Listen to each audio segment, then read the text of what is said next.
Today on American Outlaw, this is my go-to-war stuff. WROL, Civil War, SHTF, whatever you want to say. This is what I'm taking. Like, I'm going to get in a gunfight today. This is it right here. And I got something that kind of covers every genre. Today's sponsor of the channel is you, the viewer. Guys, we love you, Outlaw Nation. We have new t-shirts every month. Guys, listen, YouTube hates us. I don't know why they do, but they are literally, like, I got 2 strikes and I'm constantly fighting to keep the channel going. So everything that you do really helps us out because they have killed us, they have demonetized us. They're doing it to all your favorite YouTubers. The best thing you can do is speak up and say, hey man, let us speak. It's like, we're not hurting anybody, just let us talk. These are my go-to war guns, and they are set up and they are ready to go to war right now as if they got called. So let's start with where you guys all want to be, and we'll start with the CQ. No, we won't. We'll start with the sniper rifles. Let's start with the big dogs. I would take the 50 BMG. I got a scope for it. I don't have it here on the gun, but I got a scope in the back because I just broke an EOTech, and so we are slapping a Night Force on this. 50 BMG. Why do I want the 50 BMG as a sniper rifle? Am I going to take 2-mile shots? No, dude, I'm not. Why do I want this? I want this for anti-vehicles. I want to have something that says, hey, there's a vehicle, it's coming, throw some rounds into that engine block and stop it. Throw some rounds through that driver and like right through the windshield and stop him. So I'm going to have an anti-material, right? All right, the next big dog I'm taking with me is the ShyTac Intervention, the M200. And I'm leaving it chambered in 375 ShyTac because this is for long-range peeps, right? Like, hey man, I need to be like AT&T, reach out and touch somebody. I'm gonna do it with this intervention. I'm gonna pick the 375 ShyTac over the 408 ShyTac because 375 is a little more ballistic coefficient. It's not as hot of a round and it does better in the wind for me. I like shooting it better.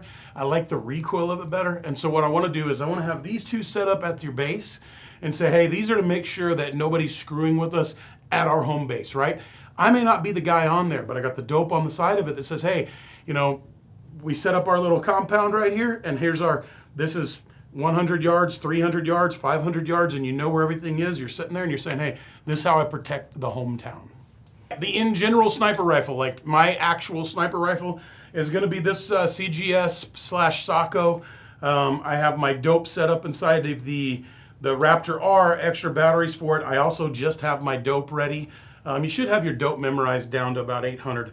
But this gun right here is going to be the true sniper rifle that goes with me everywhere. Yes, I'm taking all 3 barrels for it, 308, 300 Norma, and 338 Lapua. I like to leave this one chambered in 300 Norma because if you have to make a sniper shot, and it really does have to count, whatever the yard distance is, a bigger Magnum is going to do better than a lower like 308 or 6.5 Creedmoor. And it's more ballistic coefficient than the 338. So try to leave this one as a 300 Norma, and it is just my main, if sniper work ever really had to be done, this is gonna be it. Going down the line of designated marksman sniper rifles. So I'm gonna take my Cobalt 6 ARC with a custom 18-inch Bartlein barrel in there, the loophole 3.6 to 18 military contract scope. And with this thing as a 6 ARC, I'm just gonna use regular Hornady ELD match bullets. And guys, this is a real hammer, and if you know you're gonna be in the wind, but you still need that mid-range gun, this is it. I truly believe that this is gonna take the place of carrying a bigger 308 or 6.5 Creedmoor. I have that, I got a great GA Precision, but I'm not carrying it over the 6 ARC, so I'm using the 6 ARC to replace my 308 gas gun. All right, I consider this my true designated marksman's rifle. This is probably the gun I'm gonna grab. I like to have the 6 ARC ready, but this is a 5.56 shooting 77 grain, and to 600, I'm gonna take this one. Now, on a windy day, I'm gonna take the 6 ARC. But if it's not a windy day and I need to carry more ammo and I need to make it an easier trip, I'm gonna carry this one because it is a proven hammer. Also, what I really like is you could turn this one down and fight with it just with everybody else. And you can hand this to a guy and say, hey, take this rifle and let's get busy. One of the things that I also recommend to you guys is if you notice a common theme, I've got a lot of 5.56, then I've got some bigger Magnums and 6 ARC. I try to keep my chamberings down. I don't want to AK-74 and an AK-47 and a 300 blackout. If you've watched all my videos, you see I have all of that. That's not what I want, because remember in one of my other videos that a few of you cried at me about, but I keep 30 loaded magazines with me everywhere I go. And as of right now, I think I've got almost 200, but I keep them in packs of 30.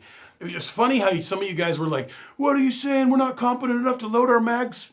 Yeah, man. Because you know how many times I've been at your house and you didn't have your mags loaded? You know how many times I see you at the range, you don't have your mags loaded with match ammo? You got like junk in there and you got like 3 of them? No, because I'm gonna hand you mags. Like I got 30 mags because, hey, let's just say you were with me right now. Something happened today. Boom. I got 1, 2, 3, 4 rifles that are 5.56 right now that I could hand out to you that are ready to go, and I could give each of you 5 mags. Or 3 mags. Maybe I give each of you 3 mags and I give 3 mags to the other guys that didn't have their mags loaded. Why they load their mags? And then when they're done, they can give me my mags back, right? That's what just makes sense because more than likely they're not gonna have their mags loaded and you need to hand them a mag because you need somebody to cover you. This is my general purpose rifle. And so this one also is a Cobalt. I did put a match barrel in this one as well. I think I put a Noveske match barrel in this one. It has the 1-8 Schmidt & Bender optic on it. Dudes, I really like this. I really like the Trijicon RMR on top, so this gives me my close-up stuff. You know, you could clear a house with this. It's a 14.5-inch barrel. This other one's a 16-inch barrel. You clear a house with this. You could do any work that you had to do with this gun, and it's bad to the bone, and I really like it. This is, like if I just had to have one, and that was it, I can only take one, I'm taking this one. Because I can still dial this one to shoot precision. I can still use the holdovers inside of there to shoot precision, which is really important. You really want to be able to make sure you have holdovers and you understand them. And then I could use the dot for anything up close. But anyway, I OCD made this a super precision rifle, but if I could just have one, this general purpose rifle is what I'd have. Oh my dogs, I gotta have me a shotgun. Why do I gotta have a shotgun? Dude, shotguns are versatile, crazy animals. This one is the 1301, the Gen 2, so it makes it a little easier to load. If you notice, I don't have a red dot or anything on this. I don't feel like I need one on my shotguns, so I don't have one. But in my mind, this thing is light. It's easy to use for up close stuff, have a bunch of buckshot, have slugs with it, but I can also use it to breach doors. So I can make this light enough, even though, you know, of course I could saw it off, but I can make this light enough to say, okay, I'm gonna breach a door, boom, boom, boom, breach, breach, breach, drop this down, pick up my rifle and go to work. And I've kept this as light as I possibly can.